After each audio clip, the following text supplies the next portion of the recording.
Every legend hides a truth. Every myth whispers a warning. Welcome to the Mythic Hour, where the forgotten gods and cursed stories return to life. In ancient Greece, the gods ruled not only the heavens, but the fates of mortals. Among them lived Medusa, once a maiden of rare beauty, a servant in Athena's temple, destined to become something far darker. The cave mouth yawned open like the throat of some colossal beast. The night was unnaturally still, the moon veiled behind drifting clouds, and the wind that should have howled through the rocky cliffs seemed to hold its breath. Perseus tightened his grip on the bronze shield Athena had given him, its polished surface glimmering faintly. His other hand, slick with sweat despite the chill, rested on the hilt of his blade. He had slain monsters before, or so the poets would later say, but nothing had prepared him for this. For here, in the desolate edges of the earth where no birds flew and no mortals dared to wander, slept the creature the gods themselves had marked for death. Medusa. Perseus had heard the stories, a woman with hair of writhing serpents, whose gaze turned flesh to stone. Some claimed she was a demon born from the chasms of night. Others whispered she was once mortal, but cursed by the gods for unspeakable sins. Whatever the truth, her lair was proof enough of her horror. He stepped forward, boots scraping on gravel, and froze. Before him loomed a soldier clad in bronze armor, spear raised mid-thrust. His features were twisted in rage, his mouth parted in an eternal scream, yet he did not move.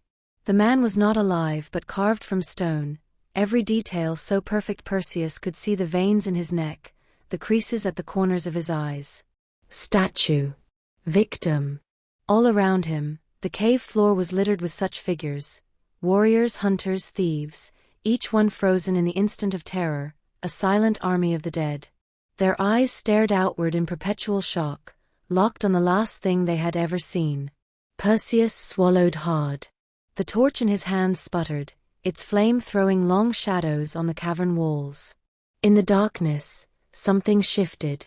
A soft hiss, like air escaping through teeth. Then another. A chorus of whispers slithering across the stone. He dared not raise his eyes. The gods had warned him, meet her gaze, and your soul would be trapped forever in cold, unfeeling stone. Instead, he angled his shield to catch the faint reflections of the cave's depths. In the warped metal he glimpsed movement, a shadow sliding across the rock, the faint undulation of something alive. The hissing grew louder. Perseus' heart pounded in his ears. His body screamed for him to flee, to turn and abandon this cursed place. Yet the weight of prophecy bore down on him. His mother's life, his own honor, the command of kings and gods, all demanded Medusa's death. From deeper within the cavern came a sound that rooted him to the spot, a sob. It was not the guttural roar of a beast, nor the shriek of a demon, but the fragile sound of a woman's grief.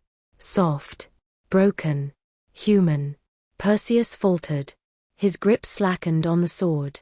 Could this be the monster he had been sent to slay? The sobbing ceased, replaced once more by the shifting hiss of scales. And then, in the warped mirror of his shield, Perseus saw her. Not clearly, only a glimpse, yet it was enough to curdle his blood. A pale face, drawn and hollow, framed not by hair but by writhing serpents that snapped and coiled at the air. Eyes glowed faintly in the darkness, not with rage but with something deeper, older, sorrow sharpened into fury. Her body was cloaked in shadow, yet her presence filled the cavern like the weight of the sea. Medusa. Perseus forced down his fear. He crept forward, every nerve alight with terror, his shield angled before him. She stirred at his approach, her breathing ragged, her movements deliberate yet weary, like a hunted animal too tired to flee. And in that terrible instant, Perseus understood, he was not walking into the lair of a predator. He was intruding upon the tomb of a prisoner. The silence closed in around him, thick and suffocating. One wrong glance, one slip of courage, and he would join the countless statues standing vigil in this place of death. The true horror of Medusa's curse was not her power to kill, but the tragedy that she had been made into something that could never be touched, never be seen, never be loved. Yet the gods had decreed her fate.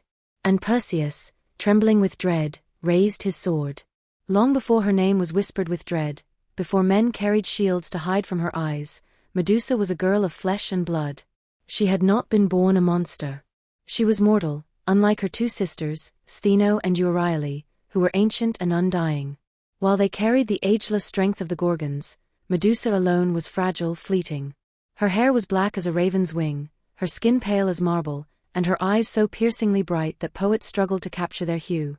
Some said they gleamed like emeralds, others like storm-lit seas. Men who gazed too long at her found themselves both terrified and entranced. It was for this beauty that she had been chosen to serve in the temple of Athena. The goddess of wisdom demanded purity of her handmaidens, and Medusa had sworn vows of chastity. She wore the simple white robes of a priestess, her hair bound in braids, her life devoted to tending the altar and keeping the sacred fires alight. In those early days, her laughter echoed through the marble halls of the Parthenon. She would sweep the temple floors, polish the goddess's armor, and sing hymns to the high-vaulted ceilings. Those who came to pray often found themselves gazing not at the statues of Athena, but at the living figure who moved gracefully among them. Yet beauty in a mortal is never left unpunished. Whispers spread. Sailors who came to Athens told tales of a priestess more radiant than dawn, whose hair shimmered with the light of the gods. Men began to linger too long in the temple, their prayers hollow, their eyes devouring her. The curse of her beauty was that she could not escape it. Even as she poured libations to Athena, she felt their stares crawl across her skin like ants. And one among the immortals heard these whispers. Poseidon, the earth-shaker, god of the sea, set his gaze upon her. He came to her not with gentle words, but with the thunder of waves. One evening, as the sun bled red over the Acropolis and the temple emptied of worshippers, Medusa remained to tend the fire. The air grew damp, the stone floor trembling beneath her feet. She smelled salt on the wind, though Athens stood far from shore. Then the shadows split, and Poseidon stepped into the sacred chamber. Tall, broad-shouldered, with hair the color of deep waters and eyes like storm clouds, he carried the sea's fury in his presence. Medusa fell to her knees, head bowed. To gaze directly at a god was forbidden. "My lord," she whispered, her voice trembling. "This is the temple of Athena. You cannot." But her words faltered as he seized her arm. His grip was cold, damp, unyielding. What happened next the poets would later disguise, smoothing over horror with riddles and metaphors. Some would say Poseidon wooed her, that he claimed her love. But the truth was far darker. Gods did not ask, they took. And Medusa, bound by her vows and her frail mortal body, could not resist the tide. When it was over, the torches guttered low, and the sacred silence of Athena's hall was broken. Medusa lay upon the cold altar steps, weeping, her white robes torn. She begged the goddess to forgive her. But forgiveness was not what Athena offered. The goddess appeared in a flash of bronze and fire, her eyes burning with wrath. The sight of her temple defiled, her altar desecrated, ignited a fury that could not be quenched. Yet her rage was not directed at Poseidon, her immortal equal. The gods did not punish their own. No, Athena turned her gaze upon Medusa. "Unclean," the goddess spat, her voice echoing through the chamber. "You who swore yourself to me, have brought shame into my house." Medusa tried to rise, hands outstretched in supplication. "I did not choose this. Goddess, I beg you." But Athena's face was stone. She had no sympathy for the mortal's tears, no patience for pleas. Perhaps she saw in Medusa a rival for beauty, or perhaps she sought only to reassert her dominion. Whatever the reason, her judgment was swift. "You will keep no more vows," Athena declared, her words sharp as steel. "You will wear your sin upon your head, and all who look upon you shall see the truth of what you are." Then the goddess raised her hand. The transformation came like fire poured into Medusa's veins. She screamed as her scalp ignited with agony. Her hair writhed and split apart, locks thickening, coiling, hardening into serpents. Their scales glistened, their tongues flickered, their hiss drowned out her cries. Her skin took on a pallid sheen, veins darkening beneath the surface. Her eyes burned with unnatural light, glowing with a power she could neither control nor extinguish. Her teeth sharpened, her nails blackened, her beauty shattered into something grotesque. She staggered to the altar, reaching for her reflection in the polished bronze of Athena's shield, and saw a monster staring back. Her scream echoed through the temple, through the city, into the mountains beyond. By the time silence fell, the temple was empty. Athena had vanished. Poseidon had returned to the sea. And Medusa, once a maiden of grace and beauty, now stood cursed and forsaken, her body no longer her own. Outside, the world recoiled. Villagers who glimpsed her face stiffened where they stood, their flesh petrifying, their bodies frozen into statues of horror. Medusa fled, stumbling into the wilderness, her cries trailing behind her like smoke. From that day onward, the girl who had tended sacred flames was erased. In her place was born a legend of terror. Mothers hushed their children with her name, and men sharpened their swords, vowing to bring back her head. But Medusa herself wept in solitude, unable to touch another living soul, unable to forget the moment the gods had chosen her, not as a beloved, but as a scapegoat. The true curse was not the snakes that hissed where her hair once shone, nor the eyes that froze men in stone. It was the knowledge that she had been betrayed, by a god who used her, and by a goddess who condemned her for it. And as she wandered into the wastelands to make her home among shadows, Medusa realized that she had been abandoned to horror not of her making. She was no monster. She was their creation. The wilderness became her refuge. Medusa fled to the ends of the earth, beyond the reach of cities and temples, to places where even shepherds dared not graze their flocks.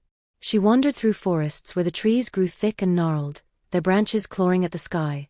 She crossed barren deserts where the sun baked the earth into cracked bones. At last she came to a desolate land of blackened rock and jagged cliffs, where the sea pounded ceaselessly against the shore. There, among the caves and shadows, she made her dwelling. But exile could not erase her grief. Every night she dreamed of what she had been, a girl in white robes, laughing as she swept the temple steps. She dreamed of her sisters, Stheno and Euryale, whose arms had once embraced her. She dreamed of Athena's stern face and Poseidon's cold eyes. And always, she awoke to the hiss of snakes writhing against her scalp, their scales rasping against her skin. At first she tried to ignore them. She bound her head in cloth, though the serpents tore free, snapping and coiling. She spoke to them, begging for silence, but they answered only with restless hissing, as though mocking her. They hungered, not for food, but for violence. Medusa resisted. She would not harm. She would not be what Athena had named her. But horror has a way of finding those who flee from it. It happened one morning when the sun broke through the clouds and Medusa dared to leave her cave. She moved through the cliffs with her head bowed, trying to drink in the warmth she had so long been denied. The air smelled of salt, and gulls wheeled above the waves. For a moment, she almost felt alive again. Then she heard the voices. Men. They had tracked her, whether hunters, soldiers, or thieves, she did not know. Their words drifted on the wind, laughter, coarse jests, the metallic clatter of weapons. Her heart seized. They had come for her, like all men came, driven by greed or glory. She fled deeper into the rocks, her breath ragged, but their footsteps followed. She could hear them closing in, boots crunching on gravel, swords drawn. "Show yourself, monster," one of them shouted. She pressed herself against the cold stone, clutching her head. The snakes hissed and writhed, sensing danger. She whispered to them, "Please be still. Please, not this." But the men were relentless. They rounded the corner, 3 of them, their armor dented and rusted, their eyes gleaming with cruel anticipation. And then one of them saw her. Only for an instant. Their gazes met, hers wide with fear, his sharpened with hatred. He froze. His skin blanched gray, his eyes widened, his mouth locked in a scream that never left his throat. Stone crept across him, spreading from his face to his chest, his limbs stiffening as though shackled by unseen chains. In a heartbeat, he was no longer a man, but a statue, sword raised in eternal defiance. The others stumbled back, swearing, terror twisting their faces. But they too were caught. One glanced at her by accident, and the curse spread like wildfire. He dropped his shield, his mouth agape, his body hardening into marble before it struck the ground. The last tried to flee, turning his head away, but his foot slipped on the rocks. As he fell, his eyes darted upward, and met hers. Stone. Silence. Medusa staggered back, choking on her breath.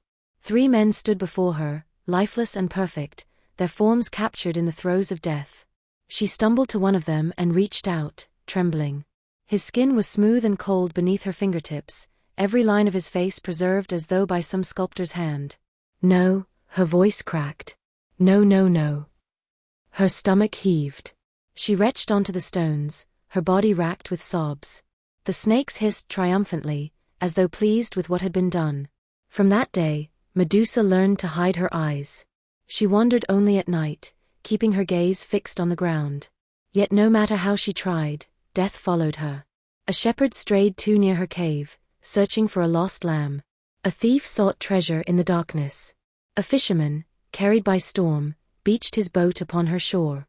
Each time, despite her warnings, despite her cries, their eyes met hers. And each time, the curse claimed them.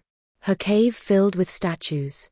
They stood in rows, silent and accusing, their eyes wide with terror, their mouths twisted in agony. Some clutched weapons, others shields. A few reached out as though pleading for mercy.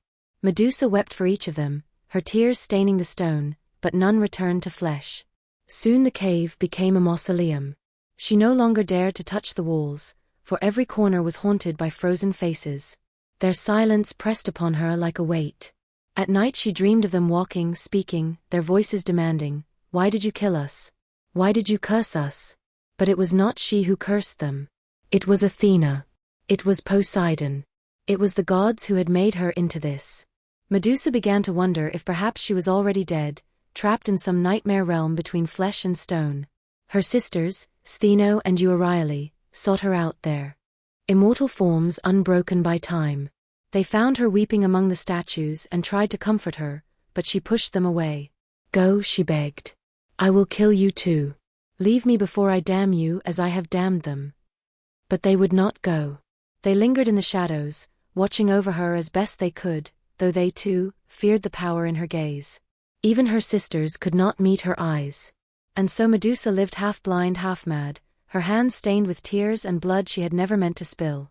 Word spread. Stories drifted across the seas, carried by trembling survivors and drunken bards. They spoke of a cave where statues lined the walls like soldiers, where a woman with serpent hair turned men to stone with a single glance. They called her Gorgo, the Dread One, Medusa the Terrible. No one spoke of her as a maiden, as a priestess, as a victim. They forgot her laughter, her vows, her prayers. They remembered only the horror. Men came to slay her, lured by glory.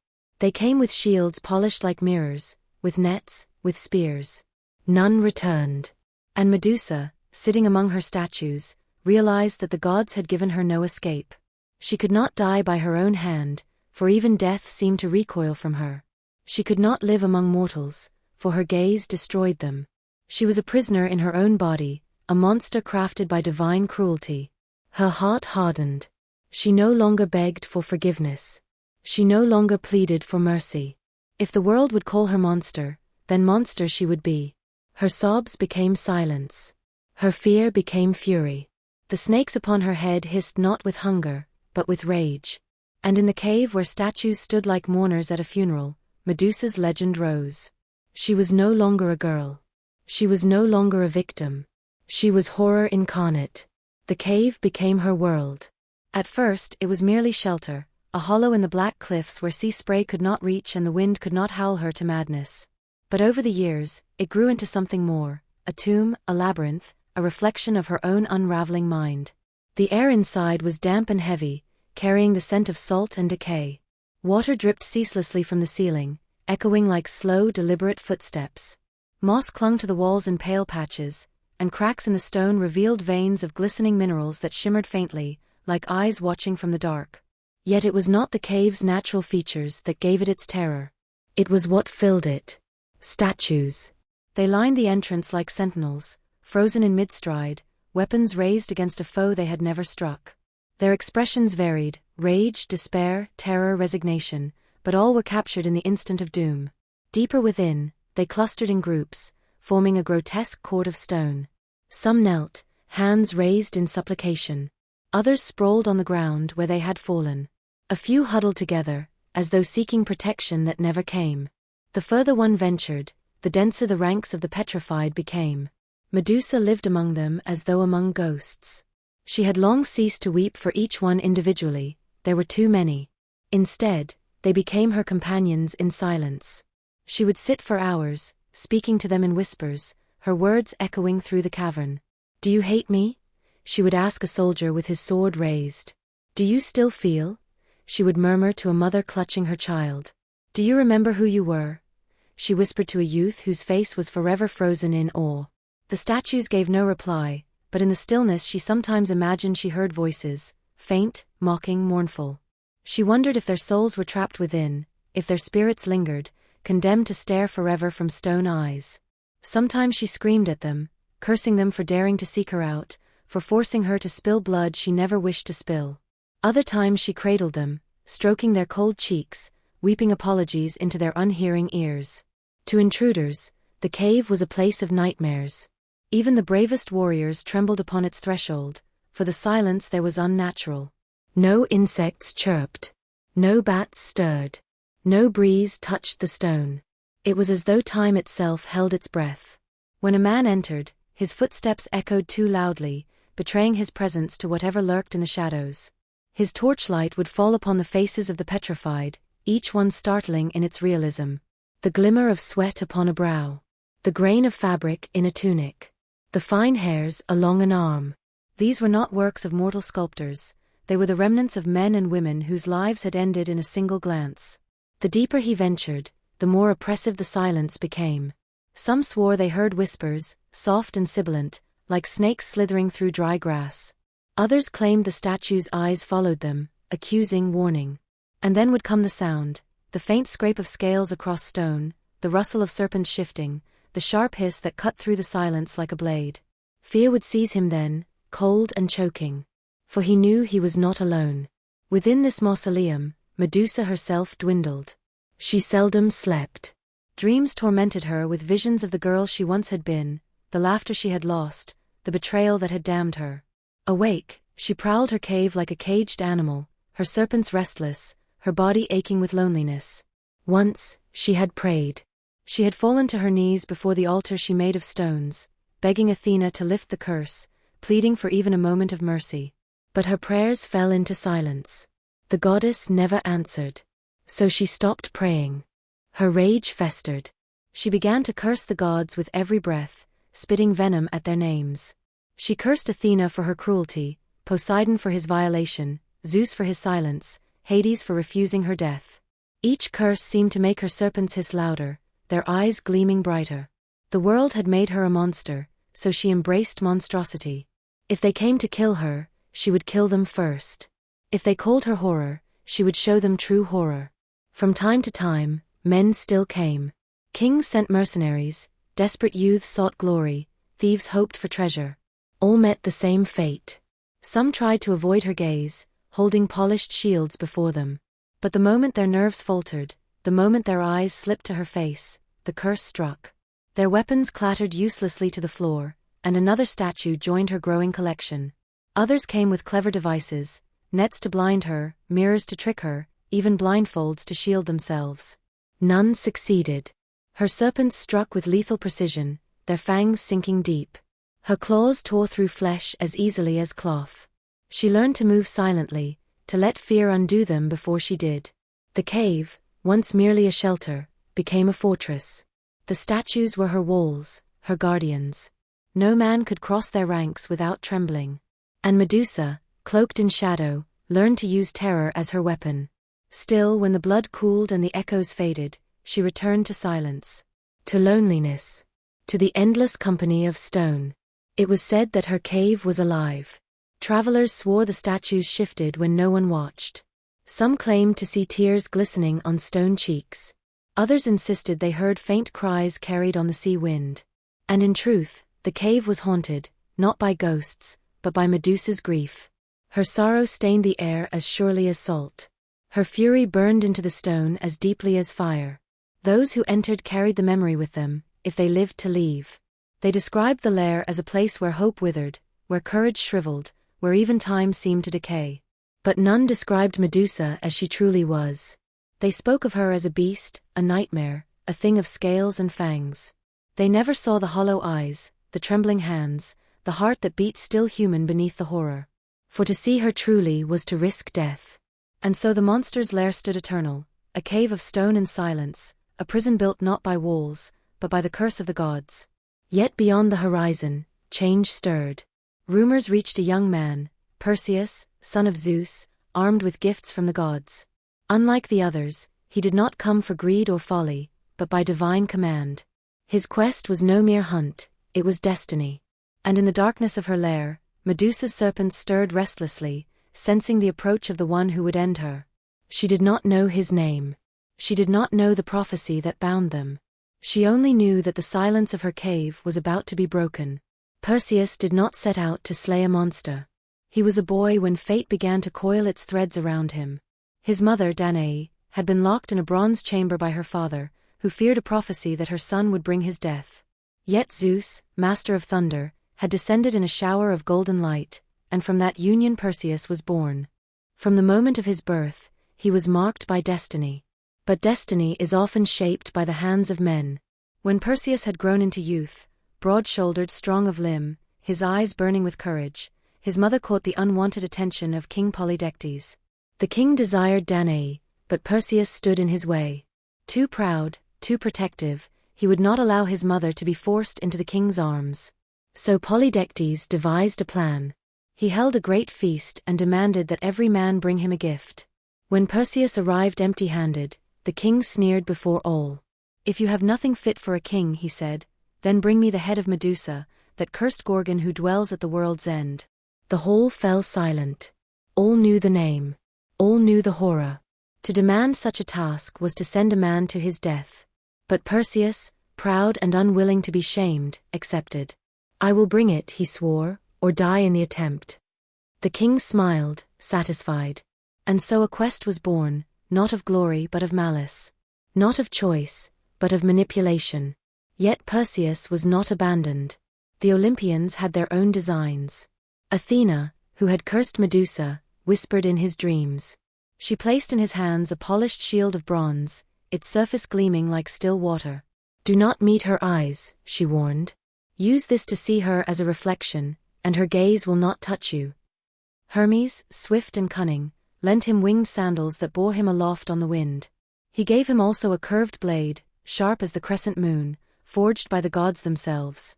The Hesperides, nymphs of the west, offered him a pouch to contain the head once severed, for its power would remain even in death. From Hades he received a helm of darkness, woven from night itself, to cloak him in invisibility. Thus armed, Perseus set forth, not as a man but as an instrument of the gods. His steps were guided, his fate sealed. Yet he could not shake the stories he had heard. The men who returned from the cliffs spoke not of triumph, but of silence. They spoke of statues frozen in lifelike terror, of whispers in the dark, of serpents hissing as though the air itself conspired. They spoke of Medusa not only as monster, but as sorrow, her cries echoing through stone holes, her weeping shaking the sea cliffs. Perseus wondered, as he flew over oceans and mountains, what manner of beast was she, this creature the gods demanded he kill? The journey was long, the weight of fate heavy upon him. He crossed lands of shadow, where the sun rarely shone. He met witches who bartered knowledge for flesh. He braved storms, deserts, beasts of fang and claw. Each trial brought him closer not only to Medusa's lair, but to the truth of the gods' cruelty. At last, he reached the black cliffs where the waves thundered against the stone. The air was heavy with salt and silence. No birds circled. No trees grew. The rocks themselves seemed to recoil, jagged and sharp as teeth. The entrance to her cave loomed before him, dark and wide, its edges lined with statues that the sea winds could not erode. Their faces were twisted in terror, their bodies straining against invisible bonds. Perseus' stomach knotted. He hovered above the ground on his winged sandals, heart hammering. He tightened his grip on the shield, raising it to catch the faint gleam of moonlight. And in that warped reflection, he saw not only his own face, pale and grim, but also the ranks of the petrified dead. They seemed to whisper to him, "Turn back. Turn back before you too are frozen." Yet he pressed on. Each step carried him deeper into silence. His sandals touched the ground with a faint scrape, his breath shallow. The statues thickened, forming a labyrinth of stone figures, their weapons raised in eternal warning. His torch sputtered, the light flickering across their faces. He felt their eyes upon him. Not living, but accusing. Ahead, the cavern widened into a chamber. Shadows shifted against the far wall. The sound of scales rasping against stone echoed through the darkness. And then faint, ragged, the sound of breath. She was there. Medusa. Perseus dared not look directly. He angled his shield, its polished surface catching faint glimpses, the ripple of serpents, the gleam of eyes, the pallor of skin. She moved slowly, her body weary, her presence vast and terrible. But she did not roar. She did not strike. She sat in silence, her back bent, her serpents restless. A figure of sorrow, not savagery. Perseus hesitated. He had come to slay a monster. Yet before him crouched not a beast, but a woman broken by the cruelty of gods. Still, what choice had he? His mother's safety, his honor, his oath, all bound him to this act. The gods had armed him, guided him. His very existence had been shaped for this moment. Perseus lifted the blade. The cavern shuddered with silence. The statues loomed. The serpents hissed. And the question lingered in the darkness. Was he about to kill a monster? Or commit the murder of a victim? The chamber reeked of salt and stone dust. The sea pounded against the cliffs outside, each crash echoing like the toll of a funeral bell. Perseus stood with his blade raised, his polished shield tilted to catch the faint, distorted image of the creature he had come to slay. Medusa shifted in the darkness. Her body rose slowly, joints creaking like old wood. The serpents writhed and hissed, their forked tongues tasting the air. Their eyes glowed faintly, like embers smoldering at the edges of night. But her movements were not those of a predator. She moved like someone ancient with grief, as if the act of standing weighed upon her bones. Her breath rasped. Her head tilted not toward him, she could not see him, but upward, toward the sound of the storm raging above. She whispered. The words were lost to Perseus' ears, muffled by distance and fear. But her voice, low, cracked, fragile, was not the cry of a monster. It was the voice of a mourner, broken by too many nights alone in the dark. Perseus' heart pounded against his ribs. His hand shook on the blade's hilt. In the mirror of the shield, he saw her shape bending forward, serpents shuddering as if restless with hunger or fear. The statues around him seemed to lean closer, their stone faces twisted in warning. Their eyes followed his every breath, every tremor of his hand. He felt them whisper, "Do not. Do not. Do not." But behind that chorus, the voices of the gods pressed louder. Athena, strike, and end what I began. Polydectes, bring me her head, or your mother is mine. Zeus, fulfill the destiny written at your birth. Perseus gritted his teeth. The blade trembled. His breath caught in his throat.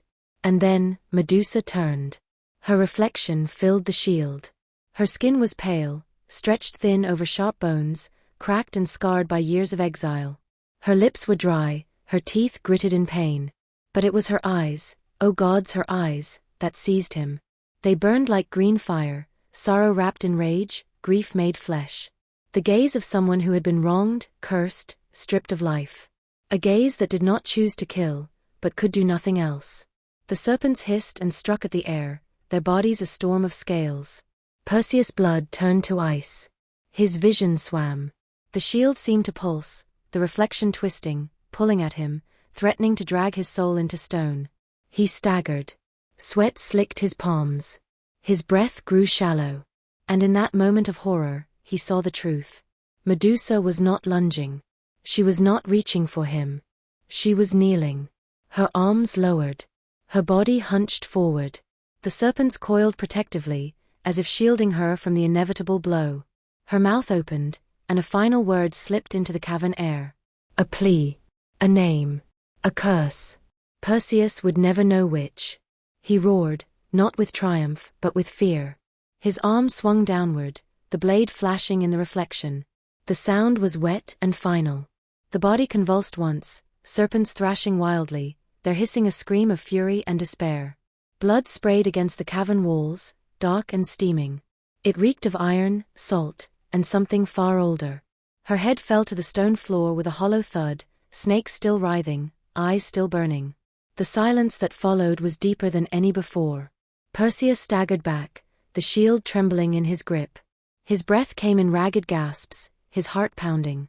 The statues loomed around him, no longer warning, but weeping in stone silence. On the floor, the severed head turned slightly, as if even in death it sought to meet his gaze. The serpents coiled tighter, hissing faintly, their movements slowing but not ceasing. Her eyes remained open. They glowed with a terrible light, unblinking, eternal. Perseus dared not meet them. He thrust the head into the pouch, sealing away the gaze that had haunted her, and now belonged to him. But her death was not the end. From the pooling blood on the cavern floor, something stirred. First came a shimmer of wings, vast and white, dripping with crimson. Then the form of a stallion, born from the gore, leapt into the cavern air. Its mane blazed like dawn, its hooves struck sparks from stone. This was Pegasus, the winged horse, sprung from Medusa's body as if her suffering had birthed beauty itself. Beside him rose another form, Chrysaor the warrior, his skin gleaming like molten gold, a sword clutched in his hand. His eyes glowed with the fire of vengeance, his cry shaking the cavern. Perseus stumbled back, shield raised, blade ready, but neither creature struck him.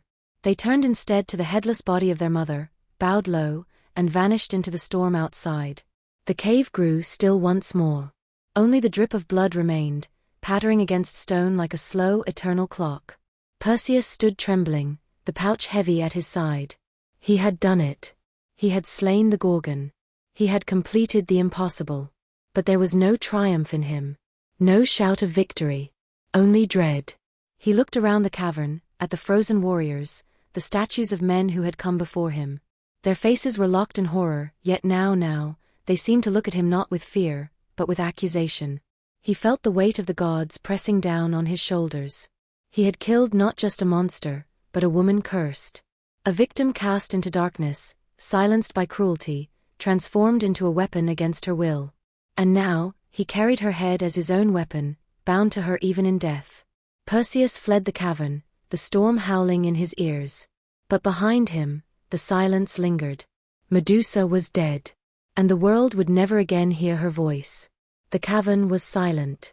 Perseus had gone, carrying her head as a trophy, her blood still wet on his blade. The waves still battered the cliffs, as they always had, indifferent to what had transpired. Yet the story did not end with her death. It began there.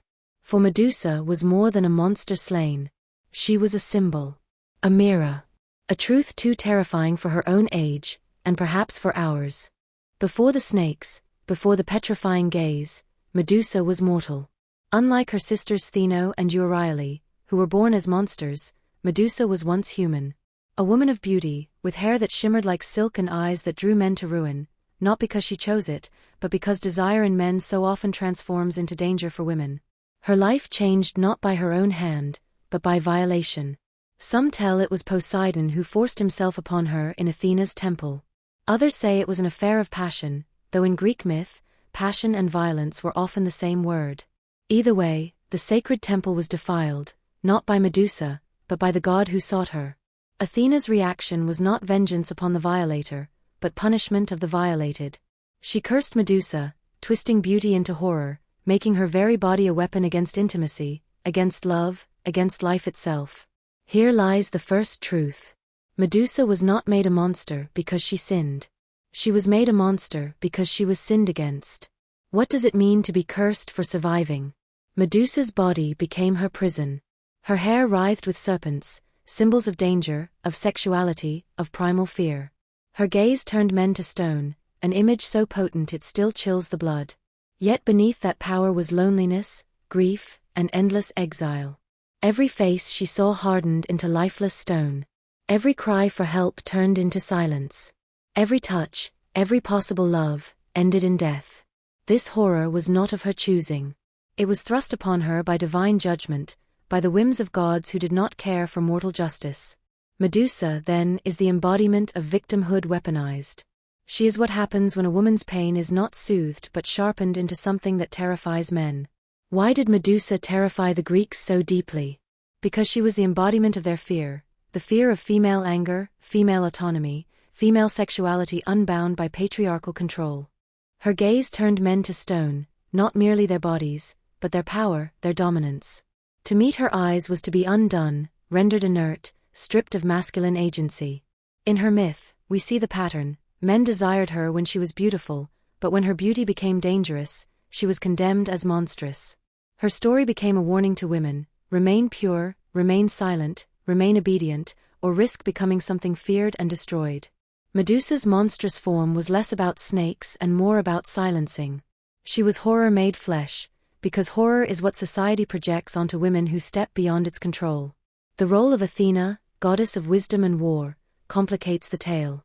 Why would she, a woman, punish another woman for the crime of a god? The answer is found in the nature of power. Athena was a goddess born from Zeus's head, armored, warlike, aligned with patriarchal order. She was not the nurturing mother or sister figure, but the enforcer of the father's law. In punishing Medusa, she became an agent of that order, reinforcing the message that women's suffering would not be avenged but weaponized. Later, when she set Medusa's head on her shield, the Aegis, Athena used that suffering as her own power, turning the curse of one woman into the protection of another, but without mercy for the victim herself. Medusa's pain was recycled into divine utility. Even in death, she was not free. So which was Medusa, monster or victim? The terrifying truth is that she was both. To Perseus, she was a creature to be slain, a test of courage, a prize to prove his worth. To Athena, she was a weapon, useful even in death. To Polydectes, she was a task to rid himself of a youth who challenged him. To storytellers, she was a warning, a nightmare, a shadow to frighten men in their sleep. But beneath those layers, Medusa was a woman who suffered, who cried out, who was cursed for surviving violence. Her monstrousness was not of her making, it was the reflection of a society that would rather fear her than hear her. The horror of her myth is not that she could turn men to stone. The horror is that she was silenced, demonized, and destroyed for a crime committed against her. Medusa's gaze petrifies still, not by freezing flesh, but by forcing us to look into the mirror of her story. When we see her, we see the ancient pattern of victim blaming. We see the demonization of women who survive violence. We see the transformation of grief into something monstrous because society could not tolerate its truth. Her severed head, raised by Perseus as a trophy, carried both her curse and her voice. It became a weapon, yes, but also a haunting, an eternal reminder that what we fear most is often what we have wronged. Medusa was slain. But she did not die. Her eyes still burn from Athena's shield, from statues and carvings, from the symbols that linger across centuries. Her face became art, talisman, warning. She endures not because she was defeated, but because her story refuses to be silenced. The true horror of Medusa is not the hiss of snakes or the glare of petrifying eyes. It is the horror of injustice repeated across time. It is the horror of seeing how victims are punished while violators go free. It is the horror of realizing that the monster was not born but made by gods, by men, by fear, by a society that cannot face its own cruelty. And it is the horror of knowing that this story is not confined to the past. Medusa still walks among us, not as a snake-haired specter in caves, but as every woman blamed for her own violation, every survivor silenced by shame, every voice turned into a weapon against itself. Medusa was a monster. Medusa was a victim. Medusa was us. The cave was empty now. Her body lay crumpled upon the stone, blood pooled around it like a black sea. The serpents twitched, then fell still, their hissing extinguished like the last gasp of wind before a storm breaks. But her story did not end in that stillness. For Medusa's power was eternal. Even in death, she could not escape being used. Perseus fled the cliffs, the pouch heavy at his side. Each beat of his winged sandals carried him further from the cavern, but he could not outrun the memory of her eyes. Though the pouch was sealed, he felt them burning through the fabric, pressing against his ribs like a heartbeat not his own. The storm followed him. Lightning cracked across the sky. Waves reared up, nearly swallowing him. The gods, it seemed, had not finished their game. At sea he met a giant.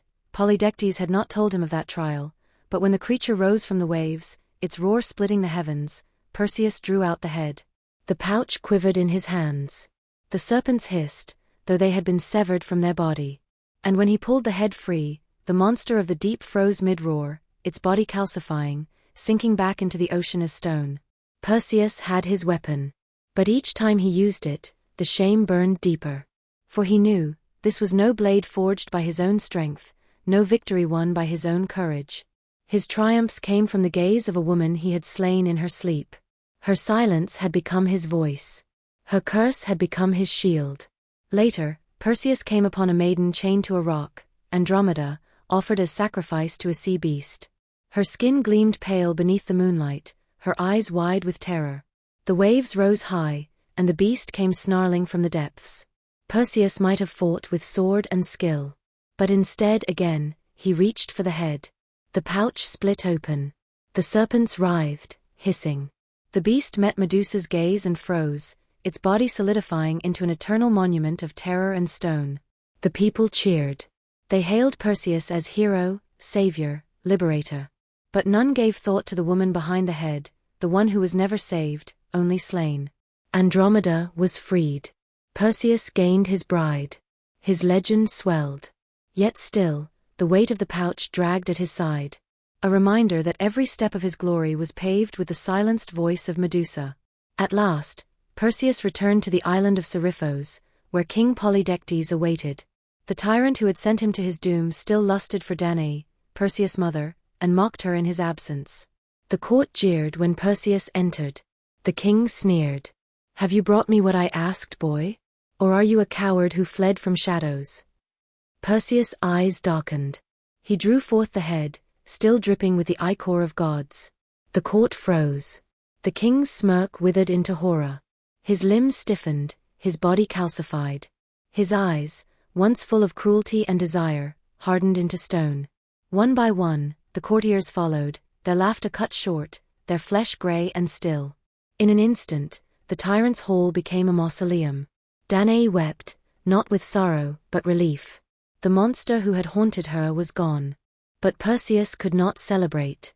For even here, in this moment of vengeance, the weapon was not his own. It was Medusa, striking back from beyond the grave.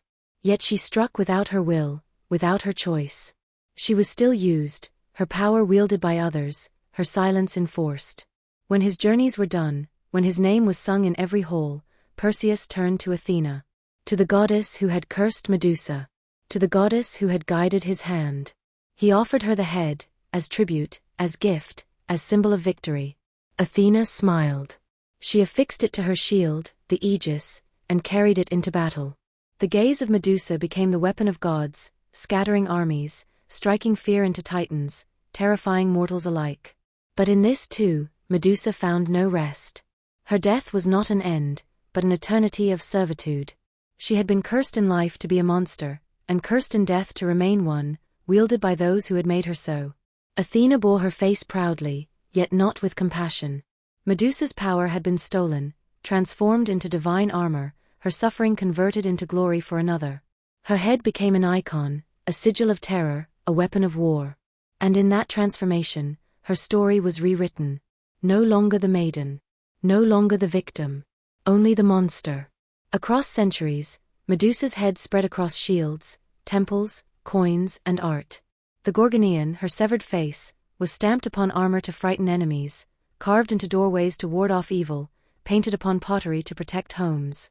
Irony twisted like a knife, the woman cursed as evil became a universal talisman of protection. Her face, frozen in rage and grief, became the shield against other horrors. Her story was forgotten, but her image endured. She was made eternal, but not in her own voice. The afterlife of Medusa is not the peace of the underworld, nor the rest of the grave. It is the endless exploitation of her image. Her silence was eternal, yet her scream was carved into stone and carried into battle. What Perseus could not face, the world embraced, not her humanity, but her monstrousness. Not her suffering, but her weaponry. The horror is not only that she was slain, but that even in death she belonged to everyone but herself. Her blood birthed beauty, Pegasus Chrysor, but her head birthed terror, wielded forever by those who never asked what it meant to carry her curse. Medusa did not die. She was consumed, recycled, eternalized. And that is the true curse. The cave is gone. The statues are dust. The sea still crashes against the cliffs, indifferent to what gods and men once wrought there. But Medusa remains. Not in her body, not in her voice, those were stolen, severed, silenced. She remains in the stories, in the art, in the symbols carved and painted and passed from hand to hand. Her head still glares from shields, coins, and walls, her gaze weaponized long after her breath was cut short. The terrifying truth is not that Medusa was a monster. The terrifying truth is that Medusa was made into one. Consider the pieces of her tale. A woman who suffers violation in a temple.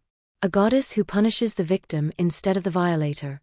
A curse that makes her very existence fatal to others. A hero sent not by choice but by manipulation to kill her in her sleep. A head severed, used as a weapon, stripped of all humanity. What is monstrous here? Is it the woman who cries in the dark, forced to live alone because her gaze destroys those who look at her? Or is it the system, the gods, the kings, the men, that condemned her to that fate? Medusa's tragedy is not that she turned men to stone. It is that she was turned into stone herself, frozen in narrative, silenced in myth, trapped forever as the villain in a story that began with her victimization. The horror of Medusa is not confined to ancient Greece. It seeps into every age where survivors are blamed, where women are demonized for the violence committed against them, where society prefers to call them monsters rather than admit its own cruelty. She is the mirror we are afraid to face. Look into her eyes, and we see not scales and fangs, but truths too sharp to bear. That beauty can be punished. That survival can be cursed. That victimhood can be weaponized. That silence is often enforced not by monsters, but by those who claim to be gods, leaders, protectors. Medusa petrifies us still, not because her eyes freeze our flesh, but because her story freezes our breath. Perseus is remembered as a hero, the slayer of the Gorgon. Statues and songs immortalize his triumph, his winged sandals, his gleaming shield. Yet what courage is it to kill a woman cursed, asleep in her exile? He was not a liberator but an executioner. A tool of kings and gods, carrying out their judgment, not his own. And yet, like so many who play their part in systems larger than themselves, Perseus is celebrated. His glory endures, while Medusa's voice was cut away. This too is part of the horror, that history remembers the hand that held the blade, not the neck that it severed. Athena's role is perhaps the darkest of all. She punished Medusa, then profited from her. She cursed her into silence, then wore her face as armor. She turned Medusa's suffering into utility, claiming it as her own strength. Here we see the betrayal of sisterhood, the perpetuation of patriarchy through women who enforce its rules. Athena is worshipped as a goddess of wisdom, but her wisdom was born from Zeus's head and wielded to uphold his order. Medusa's face on her shield is the final silencing, a woman's rage displayed as a weapon, but never heard as a voice. And what of the statues? Those men who came before Perseus, who lifted their swords only to freeze in eternal terror. Perhaps they are not victims at all. Perhaps they are witnesses. Each face, twisted in horror, captures the moment of truth, the instant they realize the monster before them was not the woman, but the system that sent them there. They stand forever as evidence, not of Medusa's cruelty, but of her curse, and of the gods who made her bear it. The cavern was less a tomb than a court, filled with silent testimony. Perseus did not slay a monster, he silenced a witness stand. So was Medusa a monster? Yes, because she was made into one. Her power was terrible, her gaze fatal, her appearance enough to chill the blood. She became what the gods intended, a thing to be feared, a nightmare whispered to children, a trial for heroes. And was she a victim? Yes, because she never chose that form. Because her pain was never avenged. Because even in death she was stripped of her humanity, her story retold not as survival but as monstrosity. The terrifying truth is that Medusa is not one or the other. She is both. Monster. Victim. Mirror. If you stand before Medusa now, not in myth, not in stone, but in story, you must ask yourself, do you see the writhing serpents, the petrifying gaze, the cursed visage? Or do you see the woman, crying out in the temple, punished for what was done to her? Do you recoil from her as monster? Or do you recognize her as victim, one whose suffering has been retold for centuries as a warning, a curse, a lie? The horror of Medusa is not her face. The horror of Medusa is that we looked at her and chose to call her monster instead of mourning her as human. And that is why she still stares at us from Athena's shield, from ancient coins, from temple walls, from the art of every age. Not because she was defeated, but because she waits. Waits for us to meet her gaze, not with fear, but with truth. Medusa was not born a monster. She was made one. The monster was never Medusa. The monster was the silence, the shame, the cruelty that made her story necessary. And if that terrifies us, it is because somewhere in her eyes we see our own reflection, and realize that perhaps we are not Perseus at all. Perhaps we are the gods. But Medusa was not the only outcast cursed to rule in darkness.